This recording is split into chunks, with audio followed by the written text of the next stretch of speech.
In professional baseball, a nasty knuckleball or a wicked curve can be almost impossible to hit. But when their stuff isn't working, pitchers have been known to mess with the ball and nail file. Vaseline, anything to get a little something on the pitch. But is it really worth the risk of getting caught? Our question is, how much more does a doctored ball really break? To come clean about dirty pitches, we brought in a guy who already has some of the filthiest stuff in the big leagues. Cy Young Award winner, Jake Peavy. In 2007, Jake won pitching's Triple Crown. Got him. Leading the majors in wins, strikeouts, and ERA. Jake on the cover, ball game over. Well, you know, we play at the highest level that you can play a sport. And baseball is such a game of inches, and any advantage that you can have to take you from being a good player to a great player, you're certainly going to use that.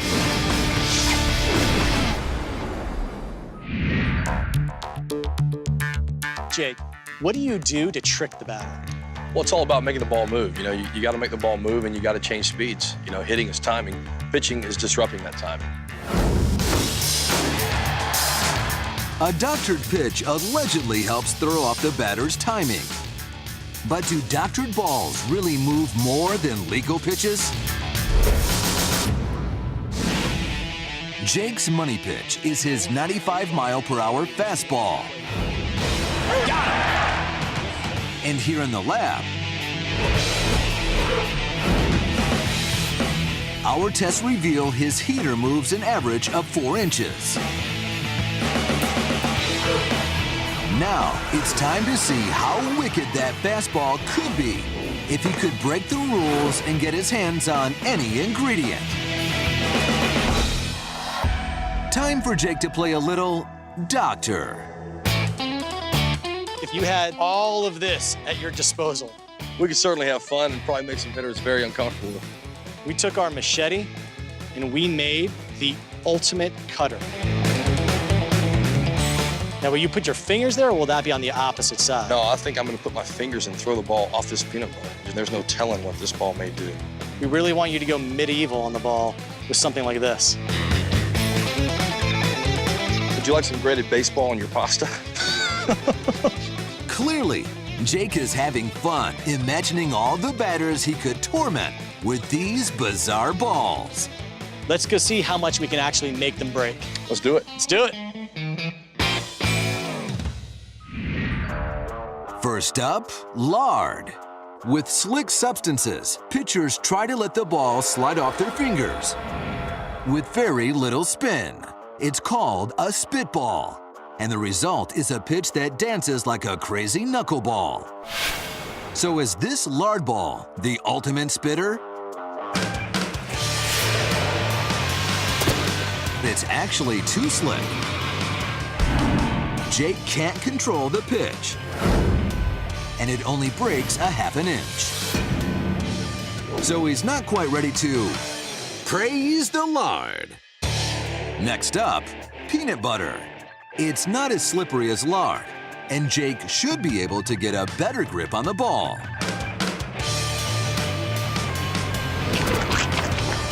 The peanut butter ball felt pretty close to natural. Peanut butter is actually too thick. He gets too much grip, and Jake's fingers couldn't slide off the ball. And this peanut butter ball only breaks 2.5 inches, less than his regular fastball. So it's time to step it up and get extreme. And when you want to really doctor a ball, our scalpel of choice is a machete. The ultimate cut ball.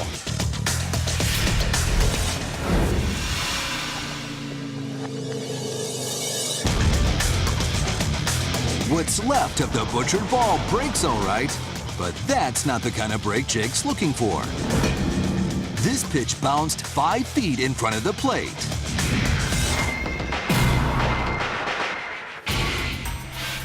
Turns out, throwing junk pitches isn't just about doctoring the ball without getting caught.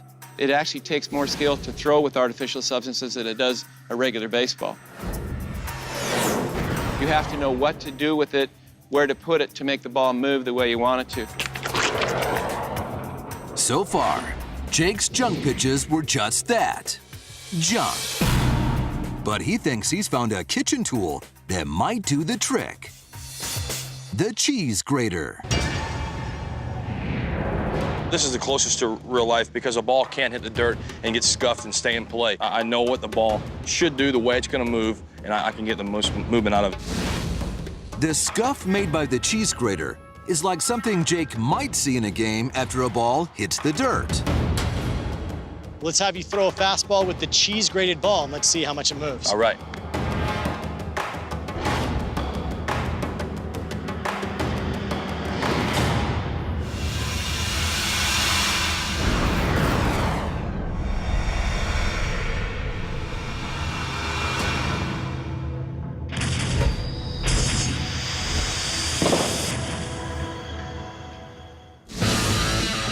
So, did the cheese-grated pitch move more than Jake's regular fastball? A baseball's break is affected by the air moving around it. A scuff makes a baseball rougher on one side, which creates uneven airflow, leading to turbulence. But was there enough turbulence to make the cheese-grated ball the ultimate junk pitch? Turns out, the scuff created twice the turbulence, allowing Jake's fastball to break a full 8 inches. So this illegal pitch broke 100% more than Jake's legal pitch.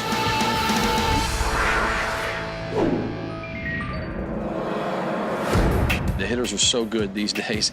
There's so much that goes into what we do. You got to be on top of your game, looking for anything you can do to get that edge. An edge is one thing, but Jake's gonna have to leave the cheese grater at home. Looks like he'll need a little extra mustard on that fastball.